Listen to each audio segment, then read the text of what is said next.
Aujourd'hui, l'assurance vie reste le placement privilégié des Français. 36% des ménages en possèdent au moins une. Cela représente 1 580 milliards d'euros d'encours gérés. C'est le premier actif financier avec 39% des encours de placement des ménages. En 2014, la collecte a représenté plus de 110 milliards d'euros, dont 20 milliards en unités de compte. Les encours en assurance vie contribuent au développement de l'activité économique de la France. Soutien de long terme confirmé à la dette publique et au financement des entreprises françaises, avec 1 220 milliards d'euros investis dans les entreprises, dont 50 milliards dans les PME et ETI.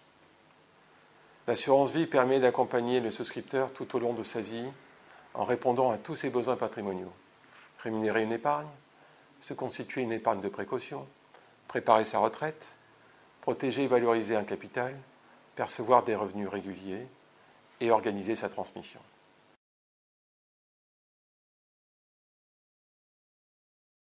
Ces atouts sont déterminants.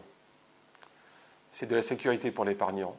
Les sociétés d'assurance sont solvables et encadrées par une réglementation qui protège les assurés et le fonds en euros permet de garantir à tout moment le capital investi. Elle bénéficie d'un cadre réglementaire stable. Le principe de la transmission hors succession du capital aux bénéficiaires librement choisis est durablement inscrit dans la loi.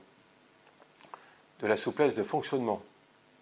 Le contrat évolue avec les besoins du souscripteur, grâce notamment aux facultés de retrait et d'arbitrage. Les avantages fiscaux attractifs, mais aussi son rendement. On peut accéder à différents actifs et choisir le bon niveau de ratio rendement-risque. Fonds euros en capital garanti, fonds obligataires, fonds immobiliers, fonds actions géographiquement diversifiés, investissements socialement responsables. Quelques conseils pour bien choisir son assurance vie. Il faut tout d'abord s'intéresser à la société d'assurance elle-même, sur les critères suivants. Le niveau de sécurité qu'offre la société pour la conservation de votre épargne. La qualité et la disponibilité du professionnel dans le conseil.